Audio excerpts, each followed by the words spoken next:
Au Tréport, cette caserne de pompiers est une composante majeure de la vie locale depuis plusieurs décennies.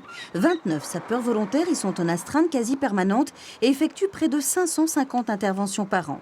Pourtant, à terme, la caserne pourrait n'ouvrir que l'été et devenir un simple poste avancé du centre d'incendie et de secours de Eu, un déménagement d'à peine 2 km qui sur place suscite inquiétude et incompréhension. Si on prend le cas du port, il y a un cas qui est concret.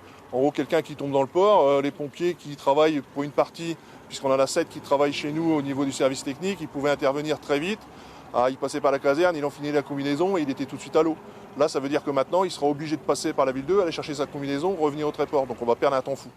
Et pour appuyer ce refus, une pétition a même été lancée sur Internet avec déjà près d'1 millier de signatures. Pourtant, ce regroupement de 3 casernes, avec aussi celle d'Étalonde, ne serait pour l'instant qu'un test grandeur nature pour le prochain schéma départemental d'analyse et de couverture des risques prévu pour 2017. Un redécoupage global initié à la base pour plus d'efficacité.